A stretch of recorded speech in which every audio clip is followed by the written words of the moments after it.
Bonjour et bienvenue, ici le Sti, bienvenue sur la chaîne de la luxure. Le site OnlyFans est-il en danger? Et oui, il y a la grande question philosophique du moment. On va le voir. Alors, je sais que beaucoup de mon public masculin va prétendre ne pas savoir ce qu'est OnlyFans. En disant, quoi? Qu'est-ce que c'est? Je ne connais pas. Bande de petits galopins. Et oui, alors OnlyFans, c'est un site où vous pouvez faire, en fait, produire du contenu en étant payant.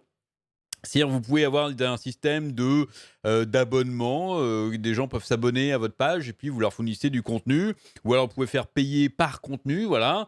Mais vous pouvez faire ce que vous voulez, hein. Ça peut être des photos ou des vidéos de votre chat, de votre voisin, de tout ce que vous voulez, en fait. C'est pas, ça n'est pas limité, il n'y a pas un thème, mais fort est de constater que beaucoup de contenu est quand même à caractère sexuellement explicite. Ce qui, personnellement, moi, ne me choque pas et je suis même à 2000% pour, hein. C'est la chaîne de la luxure ici. Donc, moi, je suis pour que les gens fassent ce qu'ils veulent avec leur corps et puis en disposent de la façon dont ils veulent. Et s'il y a des gens qui sont prêts à acheter pour voir cette création de contenu, eh bien, écoutez, grand bien leur face, ils font absolument ce qu'ils veulent de leur argent. Et le problème, c'est que, eh bien, il y a certaines personnes, dont monsieur Paul Gossard ici, qui commencent à se poser des questions dessus. Alors, on sait que le monde politique, en général, réagit avec 200 ans de retard sur les nouvelles technologies. OnlyFans et d'autres, hein, ça fait très longtemps qu'ils sont là quand même. Mais lui, il se pose quelques petites questions. Alors là, vous allez dire, bon, le mec est républicain, donc, et en plus, il est droite conservative, bien conservative. C'est juste un problème moral, des gens qui se mettent à poil sur internet, c'est juste ça. Non, pas que. Et il a un point qui est très intéressant et qui est fait un argument, en fait, qui est très intéressant et qui pourrait effectivement, faire du tort à ce type de site et particulièrement donc à OnlyFans. Un article de AZ Central ici. Le représentant Paul Gossard appelle le procureur général des États-Unis, Merrick Garland, à enquêter sur le site web d'abonnement onlyfans.com. Donc il envoie une lettre, hein, au département de la justice demandant une enquête officielle. Le site web, fondé en 2016 et basé à Londres, j'ignorais que c'était un site londonien. Je pensais que c'était US. Non, non, c'est anglais. Permet aux créateurs de créer des contenus de facturer un abonnement pour l'accès. Les comptes sont souvent utilisés par les gens pour facturer des photos semi-nues ou nues d'eux-mêmes ou d'elles-mêmes. Ah, bande de petits coquins, encore une fois. Gossard, membre du congrès de l'Arizona, a tweeté jeudi que le site web fait la promotion et tire profit de la prostitution en ligne. Il a également exhorté le ministère de la Justice à protéger vigoureusement les personnes vulnérables des plateformes qui promeuvent l'activité immorale et sexuelle coercitive. Voilà la lettre, hein. Si vous voulez aller, hein, regardez la lettre officielle qu'il a envoyée. Bon, elle est un peu condescendante et donneuse de leçons, donc c'est pas super passionnant à lire, mais bon, bref. Une lettre qu'il a adressée à Garland était jointe au tweet de Gossard. Gossard a allégué que le site web semble faciliter, même encourager les voyages interétatiques du type directement visé par la loi MAN. Alors, qu'est-ce que c'est que ça? C'est son argument. Parce que c'est vrai que l'argument de dire ouh, c'est pas bien les gens qui se mettent à poil sur le net, bon, c'est très limité, ça n'a aucun intérêt et on va passer outre. Non, ce qu'il dit lui au-delà de ça, c'est que eh bien des personnes ici profitent de ce site. On ne parle pas de la personne, de, je sais pas, une influenceuse quelconque qui a envie de mettre des photos érotico intéressantes, on va dire, sur le site et qui veut faire payer pour ça et des gens apprécient son travail. Non, non. On parle vraiment de gens qui profitent du site pour faire de la prostitution. C'est-à-dire que des personnes vont mettre leurs photos en ligne et les faire payer et puis en fait vont se servir de ça pour promouvoir leur activité de prostitution, pardon, en dehors du site.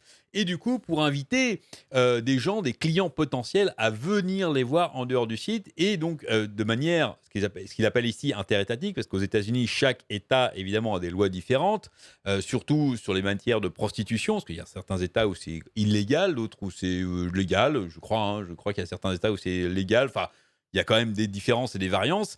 Et le seul truc, c'est que d'appeler quelqu'un à venir commettre un délit dans un autre État où c'est interdit, eh bien, c'est interdit par la loi MAN, justement. Vous ne pouvez pas inciter les gens d'un État où c'est illégal à venir faire d'un truc légal chez eux. C'est un truc, voilà, c'est comme ça. Le compte, et donc, c'est celui-là. Et il va au-delà, il va un peu plus loin en disant que Eh bien, en fait, sur ces personnes qui font, de la promotion pour des activités de prostitution en dehors du site, il n'y a aucune garantie finalement que ces personnes, soient complètement consentantes. Parce que ça se trouve, elles sont manipulées par comme dans la prostitution, hein, dans la «vraie vie», entre guillemets, j'ai envie de dire. Il y a peut-être des macros derrière, des réseaux de prostitution qui, eh bien, affichent eux-mêmes, c'est des bandes organisées, qui créent des comptes sur OnlyFans pour afficher, eh bien, les photos de leur, comment dire? Des filles qu'ils ont et pour faire des activités de prostitution et ce qui est très illégal et du coup, ils demandent, OnlyFans ou d'autres, hein, sites finalement, faciliteraient, eh bien, cette activité illégale et donc immorale évidemment d'exploitation humaine et donc c'est là-dessus, en fait, qu'il veut que le département de la justice enquête et pas du tout sur un problème moral. Bon après, je pense qu'il est aussi là-dedans mais voilà et ça, je pense que finalement, bah, c'est possible et franchement, c'est parfaitement possible. On sait qu'il y a notamment sur un autre site, hein, qui commence par, chat et qui finit par urbate. Il y a eu, à un moment une arrivée énorme de ne me demandez pas comment je sais ça, une arrivée énorme de contenu provenant, eh bien, de personnes, qui viennent d'Amérique du Sud et c'est vrai que je me suis très souvent fait la réflexion en disant: «Ça avait l'air très bien organisé tout ça». Ça paraissait d'être du contenu qui était fourni par exactement la même boîte de production, parce qu'il y avait des décors qui étaient similaires avec plein de gens différents. Je me suis dit: «Mais» je me suis demandé s'il n'y avait pas derrière des gros réseaux effectivement de, pas de prostitution.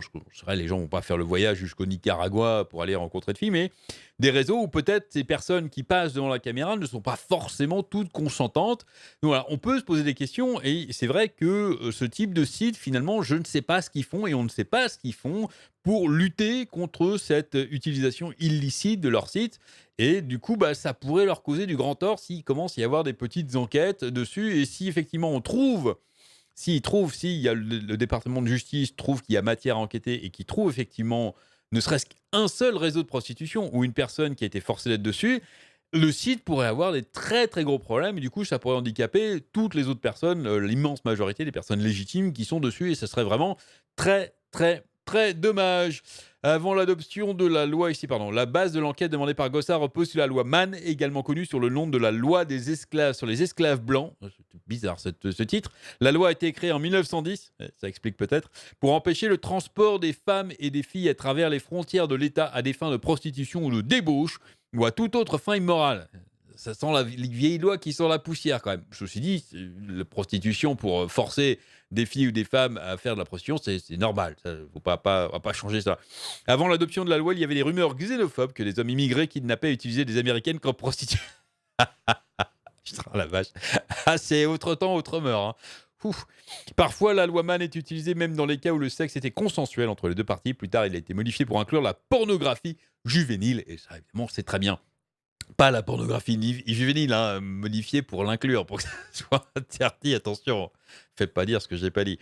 Gossard a fait allusion à l'acte mal utilisé, affirmant que le ministère de la Justice s'est historiquement embarrassé lorsqu'il s'est lancé dans des poursuites douteuses et politiquement motivées, où la conduite principale est consensuelle et sans rapport avec une entreprise commerciale illicite.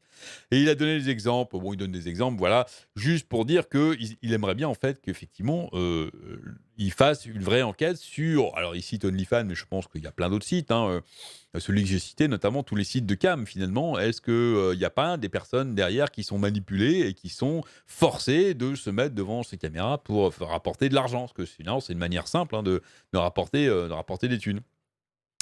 Gossard a fait également référence au célèbre acteur de cinéma muet Charlie Chaplin. Bon, bref, il donne plein d'exemples là où ils sont plantés, hein, pour l'application de la loi. Il dit qu'il ferait mieux de faire une bonne application de la loi pour viser un petit peu ce type de site. D'autres ont affirmé que Gossard était en colère que les gens profitent de leur sexualité. Voilà, évidemment, il a été vilipendé un petit peu sur les réseaux sociaux en disant ouh, il juge les gens, hein, qui veulent s'afficher nus sur les sites. Alors oui, mais le problème c'est qu'il fait pas que ça comme remarque. Et son autre, alors ça c'est encore une fois, hein, c'est débile, ça n'a aucun intérêt et ça va faire rire. Si c'est juste ça, ça aurait fait rire le département de la justice. Encore une fois, parce que chacun est libre de son corps. Mais par contre, effectivement, sa question de l'illégalité potentielle de l'utilisation de sites est, je pense, assez légitime, à moins que je n'ai jamais vu, hein, de garantie vraiment de mise en œuvre de recherches vraiment fondamentales faites par ces sites. Est-ce qu'ils le peuvent finalement? C'est la question qu'on peut se poser. C'est-à-dire que même s'ils avaient envie effectivement d'aller à la chasse au réseau de prostitution sur leur site, qu'est-ce qu'ils pourraient vraiment faire comme vérification pour éviter ce type de problème?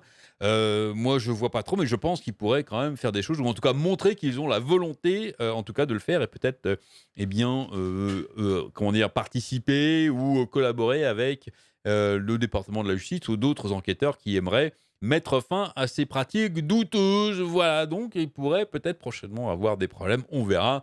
Affaire à suivre, mais évidemment, je vous donnerai des nouvelles s'il y en a. Allez, j'espère que cette petite vidéo vous aura plu. Surtout si vous êtes fan d'OnlyFans ou créateur ou créatrice, d'ailleurs, sur OnlyFans, dites-moi ce que vous en pensez. Amusez-vous bien et à très bientôt.